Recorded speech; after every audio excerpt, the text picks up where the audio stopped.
Hey folks, before we start with today's story, remember to subscribe as it really helps the channel. Do any of you work the night shift? I don't mean 5 to 12, I mean 12 to 7 a.m. Well, I work night security at a strip mall. The area I live in is pretty nice, but at night it feels like a different city. I'll admit that I grew up a little sheltered, not prepared for truly dangerous situations, but I've grown what I like to think of as good common sense over the years. I got a security job at the local strip mall about 6 months ago. It's out in Waterloo, New York. It's pretty damn big, so after closing, there are 7 security guards set up all over the property. I'd say we're decently armed. Nightstick, taser, and pepper spray. So with all of that, I never thought that I'd be in any danger working there. The most you'll have to deal with is dope dealers and stupid teens, Henry, the senior guard told me on my 6th day. Hell, in 6 months, we've only had 8 incidents. The worst was a coke dealer pulling a knife on Jen, but it took 3 of us to take him down. But anyway, about 2 weeks ago, the spring rush was in full swing. Most of our nights were spent reminding shoppers that the stores were closed. All 7 of us are pretty close, so it hit us so hard last Sunday when Wesley's mother died. For the next few days before the funeral, we were down to 3 security officers, Henry, Jen, and myself. The rest were with Wesley at his parents' house, helping out. It felt really weird not being able to run 4 stores down to meet up with another guard. I was tasked with guarding the whole section on the same side as the food court. It was lonely, but I had one thing keep me company: the loudspeaker music. Now, I don't exactly know why, but ever since I've worked here, we were told to leave the music on 24/7. It's a non-stop loop of the Billboard Top 35. They update the disc every month. I used to hate radio music, but I've grown to really like it. When I was forced to work alone, I leaned on the music more than ever. Silence is a bad sign at my work, and this was very true this past Friday. It was 11:30. Jen was on the other side of the complex. Henry was checking the perimeter, and I was walking around the Nike store. I was singing along to Budapest as I tried on shoes. Right before the song ended, I heard it. Nothing. I heard nothing. No music. Nothing. Before I thought the worst, I thought that something had gone wrong with the tech system. Henry radioed me, asking if everything was all right. Yeah, I think something might have happened to the PA system. I'll radio back if I need anything. The rain was hitting hard as I ran towards the food court, where the PA tech system sat snug inside an office located within the area. As soon as I entered the food court, I knew something was off. The soda machine had been moved. Hello? I made sure my voice didn't crack. After what was 2 minutes of tense silence, I ran to the office. The door was wide open. It was kicked in. Pulled my taser out as I entered the office. Someone had smashed the PA system, but bizarrely enough, nothing else was touched. The silence was getting to me. Henry, Jen, I need you guys here now. Someone broke into the food court. Get here now. I was panicking. I sat in the computer chair, back against the office wall, waiting with bated breath until they both arrived. We walked around my section, but couldn't find a thing. Once we got back to the food court, Jen slapped her head. Dom, please tell me you checked the security footage. Shit. I was too scared earlier that I completely forgot that the security office was right across from the tech office. I shook my head. All 3 of us marched into the security office to watch the food court footage. At 11:28 p.m., the doors to the food court opened. A man wearing a blue suit shuffled in. I thought that he was trying to be silent, but the guy kept walking his eerie walk. He was bald, and his skin had a really odd gray hue. He kept his face towards the ground. The man moved towards the back, but tripped over one of the tables in his path, falling into the soda machine. That's when we got a look at his face. Rather realized what he was wearing. He had on a mask. It had a giant, almost comical nose, eyes of pure black holes, and small spears for teeth. It was as if he knew his mask got caught on tape, because he threw his left hand in front of it, shielding the disfigured mask from the camera. His hand was huge, like baseball gloves, with really long nails that looked like they were filed to a point. The man got up and shuffled over to the back office, where he smashed his shoulder against the door until it broke and disappeared into the office.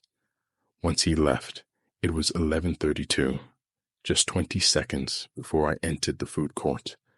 The man ran out the back door. I was excited.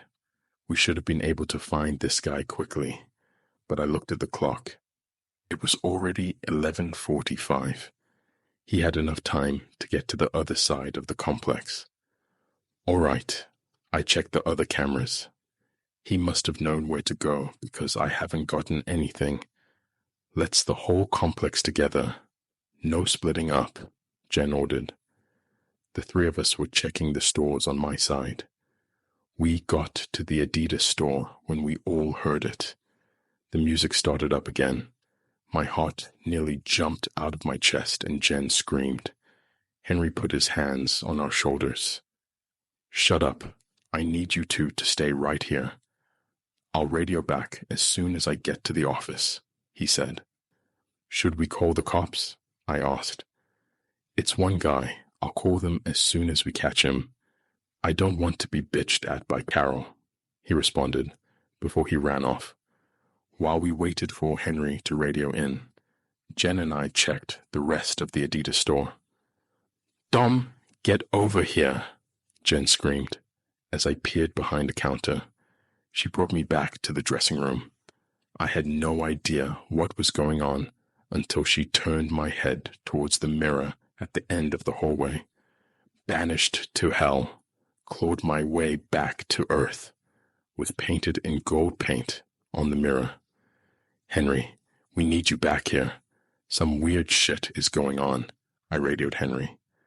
Yeah, I know. The PA system is still smashed.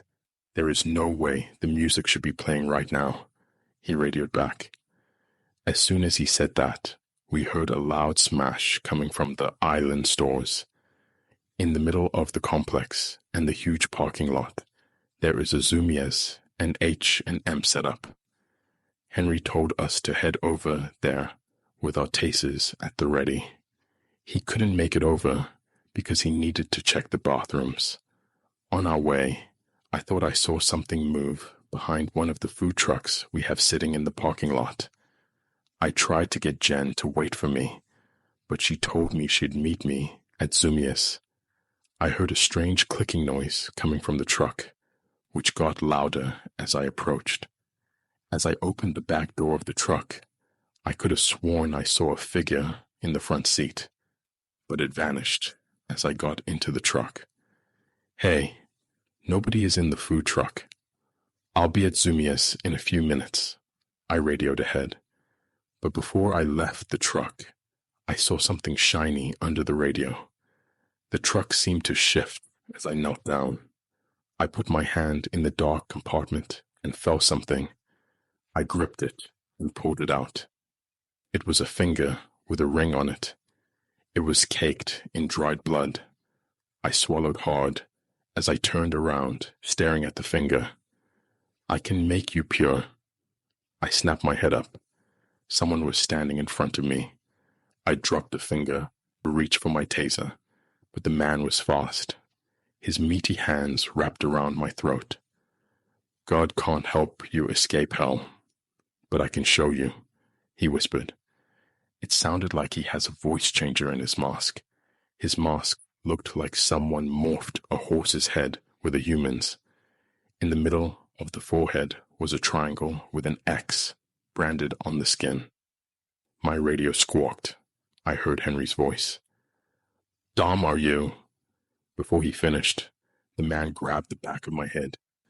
The last thing I saw was my face heading towards the food truck's counter. I was out, but I didn't black out. It felt as if I was dreaming. I dreamt I was strapped down to a chair. I was in what looked like a freezer, but it wasn't cold. In fact, I was still wearing my security uniform. After a few seconds of screaming for help, the freezer door opened. Out of the pitch black, the horseman walked in. He was wearing a yellow radioactive suit, but his face was completely uncovered. He was holding a rod in his hand, with that triangle brand on the end of it. "I can make you pure," the thing would say. It had a screeching nails on the chalkboard voice. The thing would roll up my sleeve and smash the brand onto my arm. I would feel searing pain, but the dream would quickly loop back to the beginning of the dream. As soon as I felt it, it looped 6 times before I woke up. I was in a bed, but not in some dungeon or a freezer. I was in a hospital. Henry and my parents sat next to me. Henry answered my questions before I even asked. "It's Saturday night, buddy. Jen told me she hadn't seen you since you went to the food truck, so I ran over there. You're lucky because I caught that psycho holding you over his shoulder, running behind the complex. I got pretty close, but he threw you at me before I was in taser range. He didn't just toss you, though. He chucked you. I saw him claw at his face and his mask fell off. I was too busy making sure you were okay before I could catch the guy. I got a look at the mask, though. It must have been glued to his face. It even had a bowl cap. But guess what was inside? I sat up in the hospital bed. A voice changer? Henry looked surprised. Yeah, actually, my father interjected. All right, keep all this stuff fresh in your head. The police want to talk to you. The police said they would try to find the guy. His hands would make it easy. I was released from the hospital Sunday afternoon, just in time for Wesley's mom's funeral. I'm taking some time off from work. The mall is giving me a month off with $150 every Saturday. They even told me that they'd pay me $20 an hour once I got back. I was getting paid $14 to pay back the hero debt. Since then, life has been relatively normal. I did have the dream again Monday night, but I felt weird telling anyone. Everything was sort of normal, but it got bad again Tuesday morning.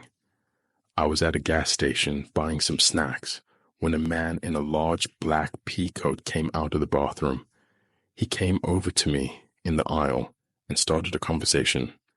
"What's your favorite kind of beef jerky?" he asked.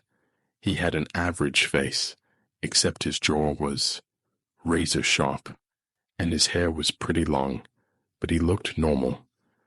I'd say usually the Jack Link's teriyaki bites, but they're really expensive, I said, holding up the bag. The man slowly walked towards me and nodded at another off-brand teriyaki jerky bag. "Try these. They're pretty damn delicious," he said. "All right, I will. Are you from the South? Your accent is pretty strong." The man looked at me inquisitively.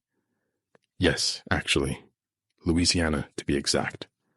I'm just here to visit a friend of mine. I'm leaving today, though. I got some friends out west that I want to visit." "Oh, do you travel a lot?" I asked. A grin grew over his face. "Sort of." I was about to ask him what he meant, but he interrupted. "It's been nice talking to you, but I gotta head out. I work on a tight schedule." The man turned around and walked towards the exit before I even said goodbye. Right before he left the store, I looked down at his shoes. A white triangle with an X inside was painted on the back of each boot. My heart started pumping out of my chest, and I sprinted towards the bathroom. 10 sharp nails were scattered all over the sink. They had been clipped. I ran outside just in time to see the man pull away in an all-white Matador with no license plates. I called 911, told them of the situation, and gave them the description of the car. That was about around 11 on a Tuesday morning. I've heard news stations are giving descriptions of the man and the car, but nothing has come up since then. I wish I could help whomever he is going to meet next, but I feel this selfish relief that the man is long a ways from me. I just hope he took his abomination with him